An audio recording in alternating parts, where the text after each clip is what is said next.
안녕하세요. 재테크농부입니다. 오늘은 급락한 대표 소프트웨어 회사들인 세일즈포스, 오라클, 어도비에 대한 투자 포인트 및 리스크를 알아보겠습니다. 과연 지금이 저점일지 확인해 보겠습니다. 그럼 바로 시작하겠습니다. 구독과 좋아요 부탁드립니다. 해당 영상은 개인적인 의견일 뿐 참고만 부탁드립니다.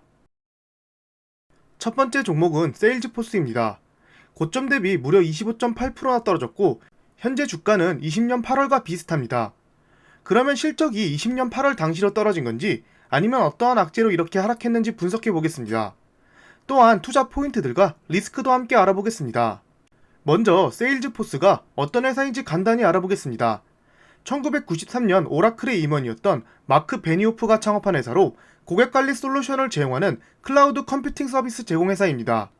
특히나 기업에서 마케팅과 고객관리 솔루션을 클라우드로 옮기면서 성장하기 시작한 회사입니다.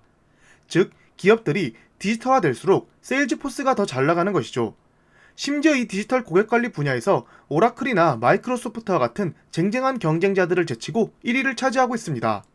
특히나 20년 12월 세계 최대의 기업용 업무 메시지 서비스 회사인 슬랙을 277억 달러에 인수했습니다. 이 인수는 세계 역사상 최대의 소프트웨어 회사 인수합병이라고 합니다. 다른 경쟁자들을 제치기 위한 새로운 성장 발판을 마련하고 있습니다. 세일즈포스의 첫 번째 하락 원인부터 알아보겠습니다. 작년 11월 30일에 있는 3분기 실적 발표 후에 많이 하락했습니다. 보시면 3분기 실적은 아주 좋았습니다. 매출과 EPS 모두 어닝 서프라이즈였으나 주가는 실적 발표 후 이틀 동안 12% 가까이 하락했습니다. 바로 그 이유가 4분기 가이던스가 시장 예측치보다 낮았기 때문입니다. 보시다시피 4분기 EPS를 0.75달러로 발표했는데 시장 예측치인 0.81달러보다 약 7.5% 하락한 수치입니다. 투자기관 애틀랜틱 에쿼티스는 세일즈포스 실적 전망이 보수적인 경영 방침을 반영한 것일 수 있다며 3분기 실적이 양호해 주식 매수를 권하지만 다소 실망스러운 실적 가이던스로 주가는 지난 6개월간의 강세 흐름 이후 숨을 고르게 될 것이라고 전망했습니다. 어도비 관련 뉴스에도 영향을 받았는데요. JP 모건이 2022년에는 소프트웨어 주식들 성장률이 둔화될 것이라고 발표했습니다. 이 뉴스가 나온 직후 G스케일러나 데이터독 같은 주식들도 같이 하락했습니다. 세일즈포스도 소프트웨어 주식이니 이 뉴스 발표 후에 그리 좋은 주가 방향을 보여주지 못했습니다. 올해 1월에 UBS에서 소프트웨어 기업들 타겟 주가를 낮췄는데요. 세일즈포스 같은 경우 매수에서 중립으로 투자 의견을 바꾸고 타겟 주가도 315달러에서 265달러로 하향했습니다. 보시다시피 고성장 기술주들이 현재 시점에서 미래 가능성을 보여주지 못한다면 시장의 외면을 받을 수 있다고 했습니다. 하지만 아직 대부분의 기관들은 세일즈포스에 대해 강한 매수 의견을 보여주고 있고 1년 뒤 타겟 주가는 340달러로 지금보다 47% 상승 가능한 가격을 제시했습니다. 세일즈포스는 그로스 프로핏 마진이 무려 74%로 동일 섹터에서 가장 높은 등급을 받고 있습니다. 또한 기업들이 디지털화하면서 세일즈포스와 계약을 맺을 것이고 아직 해외 시장 매출은 세일즈포스 전체 매출에서 36%로 낮은 수치이지만 코로나19 이후 전 세계적인 디지털화로 매출은 계속 늘어날 것으로 보입니다. 특히나 이 고객관리 부분에서 아래 보이는 차트처럼 압도적 점유율로 세계 1위라는 점은 충분히 매력 포인트라고 생각합니다. 경쟁업체인 오라클, 마이크로소프트, 어도비 점유율을 합쳐도 세일즈포스의 점유율을 따라오지 못하고 있습니다. 또한 월가의 전문가들은 다우존슨 종목 중 내년 가장 선호하는 종목으로 세일즈포스와 비자를 뽑았습니다. CNBC는 12월 26일 해당 종목에 대한 매수 의견을 가진 애널리스트 숫자와 향후 12개월 목표 가격 평균 상승률을 바탕으로 조사했다며 이같이 발표했습니다. 세일즈포스는 1위로 향후 주가 상승률이 32.7%로 전망됐고 77.6%의 애널리스트가 매수 의견을 부여했습니다. 2위인 비자는 향후 31.5% 오를 것으로 추정됐으며 애널리스트의 75%가 매수 의견을 냈습니다. 작년 12월 9일 포드 자동차가 클라우드 기반 소프트웨어 업체인 세일즈포스와 협력해 소규모 업체들을 위한 소프트웨어를 발표한다고 했습니다. 세일즈포스 플랫폼 기반으로 협력업체, 정비 엔지니어 외에 다른 업무 담당자들의 문서 작업을 디지털화할 수 있는 구독형 서비스를 제공한다고 합니다.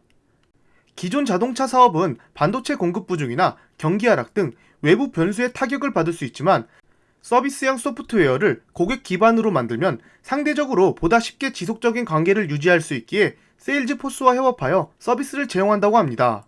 매출 성장성은 좋지만 작년 슬랙 인수로 인해 EPS 증가율이 조금 낮습니다. 하지만 추후 다시 매출 성장세와 함께 증가할 예정이고 PER은 아직 엄청나게 고평가라고 하고 있습니다. 현재 PER은 127이고 포워드 PER은 180입니다. 그만큼 향후 주당 순이익이 낮을 것으로 보입니다. 아래는 PER 차트가 아닌 PSR 차트인데요. PSR로만 봤을 때는 코로나 이전보다도 낮은 값으로 돌아왔습니다. PSR은 주가를 주당 매출액으로 나눈 값인데 과연 매출도 떨어졌을까요? 보시다시피 현재 주가는 코로나 전 고점에 비해 20%밖에 상승 안 했지만 매출은 50%나 성장할 것으로 보입니다. 단순 값 비교이긴 하지만 S&P PER도 IT 버블급처럼 올라간 만큼 주가가 상당히 저점으로 빠졌다고 생각됩니다. S&P 지수와 수익률을 비교한 자료인데요. 지금은 S&P보다 한참 아래에 있습니다. 이것을 보면 시장을 이기는 게 참 힘들다고 느껴지지만 보시다시피 중간에 S&P 지수보다 낮았지만 다시 한번 크게 상승하는 부분이 있습니다. 추후에도 계속 우상향하면서 이런 모습을 보여줄 것이라 생각하는데요. 왜냐하면 고성장주이기에 이렇게 시장 지수를 따라가면서 위아래로 크게 움직일 수 있다고 생각합니다. 매출이 없고 적자인 성장주는 계속 하락할 수 있지만 세일즈포스는 이미 탄탄한 매출을 발생시키고 있습니다. 그렇기에 나스닥이 우상향한다는 가정하에 세일즈포스는 시장을 이기는 순간이 또 한 번 찾아올 것이라 생각합니다. 그 다음은 투자의 귀재 미국 하원의장 낸시 펠로시가 세일즈포스를 이번 하락장에 담았다는 소식입니다. 왜 투자의 귀재라고 불리냐면 그녀의 남편이 매수했던 종목들은 모두 엄청난 수익률을 기록했기 때문입니다. 작년에 가장 핫했던 엔비디아를 분할 발표 전에 매수했고 테슬라도 $600에 엄청나게 매수했습니다. 정치인들 중에서는 가장 높은 수익을 봤다고 생각하는데요. 자기가 매수한 것이 아니라고 잘못은 없다고 하지만 뭔가 부부끼리 말하는 게 있겠죠? 아래 자료를 보시면 콜 옵션을 매수했으며 보시다시피 총 5개의 종목을 매수했습니다. 세일즈포스 같은 경우 행사가는 $210, 만기는 23년 1월 20일로 다른 5개 기업에 비해 만기일이 제일 늦습니다. 그리고 매수 규모는 $50만 에서 $100만 사이로 5개 종목 중 구글과 함께 가장 많은 물량을 매수했습니다. 그만큼 시간이 걸릴지 몰라도 충분히 상승한다에 베팅을 한 듯합니다. 참고로 낸시 펠로시가 매수한 타이밍은 12월 말로 지금 사면 그녀보다 평단가가 낮습니다. 100% 맞지는 않으니 참고만 해주세요. 개인적으로 봤을 때는 실적에 비해 지금 주가는 너무 하락했다고 생각합니다. 그리고 디지털 고객관리 부분에서 2위, 3위, 4위 기업을 합쳐도 세일즈포스 비중을 못 따라오는 점은 충분히 좋은 투자 포인트 같습니다. 향후에는 이렇게 독점적인 시장 지배권을 가진 회사들이 매출이 잘 나올 것으로 보입니다. 자산 양극화처럼 매출도 쏠림 현상이 있을 거라 보입니다. 물론 올해는 고성장 소프트웨어 회사들이 정체되어 박스권을 유지할 확률이 높아 보이지만 언제든 S&P 지수를 이기고 다시 한번 상승할 때가 있을 것이라 생각합니다. 그 다음은 마이크로소프트 다음으로 매출이 많으며 미국의 대표적인 소프트웨어 및 클라우드 기업입니다. 1977년에 설립됐으며 클라우드 시장에서 3% 정도의 비중을 차지하고 있고 클라우드에서 데이터를 좀 더 쉽게 사용하거나 기업들의 데이터베이스를 관리해주는 역할을 하고 있습니다. 기업들이 자체 클라우드, 예를 들어 AWS나 애저, 구글 클라우드 등으로 기업 데이터를 옮기면서 주가가 하락했지만 이런 퍼블릭 클라우드 시장과 기업들의 프라이빗 클라우드를 합쳐 하이브리드 클라우드에 대한 계획을 발표하며 다시 주가가 상승을 받았습니다. 보시다시피 주가가 꾸준히 상승하는 것만 봐도 알 수 있습니다. 기업용 데이터베이스 시장에서 이미 전세계 40% 이상의 점유율을 차지하고 있습니다. 마이크로소프트를 훨씬 능가하고 있습니다. 우리나라도 보시다시피 60% 이상의 오라클을 사용하고 있습니다. 이렇듯 앞으로 데이터가 중요해지는 시대가 오면 올수록 오라클은 더욱 앞서 나갈 것이고 이러한 시장을 더욱 앞서 나가기 위해 뒤에서 말씀드리겠지만 의료 빅데이터 기업 1위인 서너를 인수했습니다. 그렇다면 오라클의 가장 최근 실적 발표부터 분석해 보겠습니다. 지금 자료는 실적 발표 당시의 오라클의 주가인데요. 프리장에 11% 가까이 오르다가 결국 $100를 넣으면서 급등했습니다. 보시면 매출과 EPS 모두 어닝 서프라이즈를 기록했습니다. 클라우드 수익이 무려 13%나 증가했다고 합니다. $100억 규모의 새로운 자사주 매입을 승인했다고 발표했으며 현재 배당도 1.44%나 됩니다. 내년에도 올해와 비슷한 성장률을 보여줄 것이라고 발표했습니다. 자사주 매입과 배당이 있다는 것은 기업의 현금 흐름이 좋다는 소리이며 금리 인상에도 잘 버틸 수 있는 원동력이 됩니다. 성장성은 지금까지 봐왔던 기업보다는 낮지만 서너 인수합병을 통해 새로운 사업 분야로 더 큰 성장을 하려고 준비하고 있습니다. 배당 같은 경우 2013년에 줄인 적이 있지만 그 이후로는 삭감하지 않고 꾸준히 늘려가고 있습니다. 자사주 매입량을 봐보겠습니다. 보시다시피 2016년에서 2021년까지 얼마나 변했는지를 봐보겠습니다. 총 주식수는 무려 5년간 30% 감소했고, 그 이유는 아래 보시다시피 매년 꾸준한 자사주를 매입하고 있기 때문입니다. 그만큼 주주 친화적이며 현금이 충분하다는 뜻이죠. 하지만 이런 종목이 왜 하락을 시작했을까요? 바로 의료 빅데이터 1위 업체 서너를 300억 달러로 인수한다고 발표한 뒤부터 하락하고 있습니다. 그 이유가 바로 오라클이 서너를 인수함으로써 신용 등급이 떨어질 수 있다는 뉴스 때문입니다. 현재 오라클은 228억 달러의 현금과 유가증권을 보유하고 있는데 734억 달러의 장기 부채까지 고려하면 순 부채는 500억 달러 정도 됩니다. 신용평가사 무디스는 서너 인수를 통해 부채가 더 크게 늘어날 확률이 높은데 인수대금 일부를 어떻게든 마련해야 할 것이라고 보도했습니다. 무디스는 서너 인수, 오라클의 현금 잔고가 다시 올라갈 때까지는 2년 이상 걸릴 수 있다고 보면서 초창기에 오라클의 재무 상태를 악화할 수 있다고 분석했습니다.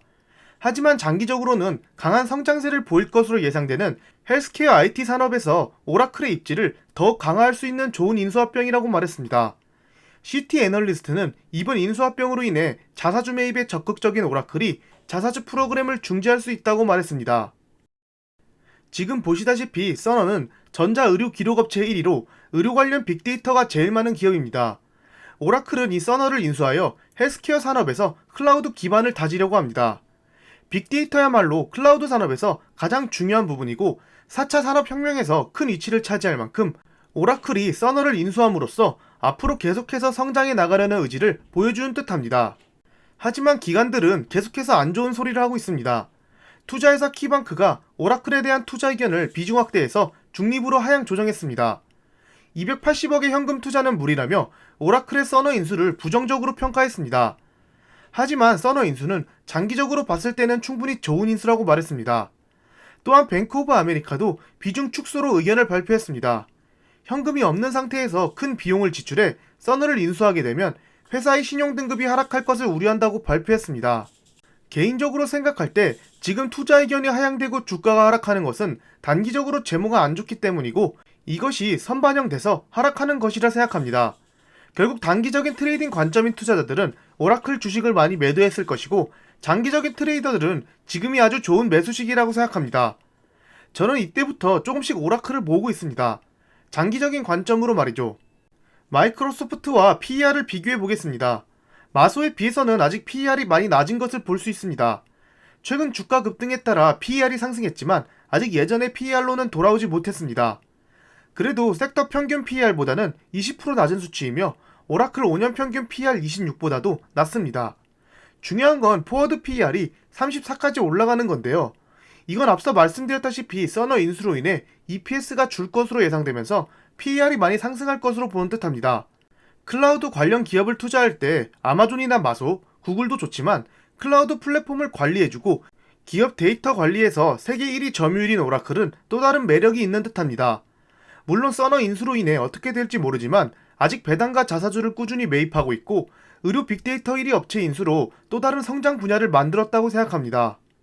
기관들이 분석한 것처럼 향후 1에서 2년 동안은 박스권을 유지하거나 좋은 성과를 가져오지 못할 수 있다고 생각합니다. 하지만 그 후에는 좋은 수익을 보여줄 것으로 예상하는 기관들이 대부분입니다. 단기적인 악재로 분석한 내용들이 많다는 것이죠. 그렇기에 대부분 애널리스트들이 매수와 홀드 사이에 있고 타겟 주가는 105달러로 높긴 하지만 이 가격을 달성할지는 미지수일 듯합니다. 그래도 기업 자체가 안정적이며 꾸준히 성장할 것으로 보이는 좋은 기업이라 생각됩니다. 마지막으로 어도비입니다. 어도비는 제가 너무나도 많이 분석해드린 종목이기에 아래 영상을 참고하시면 더욱 좋으실 듯합니다. 고정 댓글에 주소를 남겨놓겠습니다. 최근 UBS에서 안 좋은 타겟 주가를 발표해서 더 많이 하락했는데 저는 500달러 부근에서 추가 매수를 해서 평단을 조금 낮췄습니다. 이 영상 말고도 조금 다른 포인트를 말씀드리자면 NFT 사업에 어도비가 진출하고 있습니다. 어도비가 작년 10월 26일 NFT 관련된 기능을 추가했다고 발표했습니다. 자신이 만든 작품에다가 자신이 창작자임을 인증할 수 있는 기능 콘텐츠 크리덴셜을 추가했습니다. 어도비가 콘텐츠 크리덴셜 기능을 넣은 이유가 최근 NFT가 비싸게 팔리자 창작자의 허락 없이 NFT로 만들어서 파는 경우가 있었기 때문입니다. 어도비는 이와 같은 문제를 해결하고자 콘텐츠 크리덴셜을 추가했습니다. 이러한 기능을 추가한 어도비는 앞으로 메타버스에 꼭 필요한 3D 그래픽 시장에서 더욱 앞설 것으로 보입니다. 왜냐하면 현재 어도비 프로그램을 사용하는 크리에이터들은 전 세계의 90% 이상이고 아주 간단하게 자신의 작품을 NFT로 만들 수 있는 기능을 추가했는데 과연 다른 제품을 사용할까요?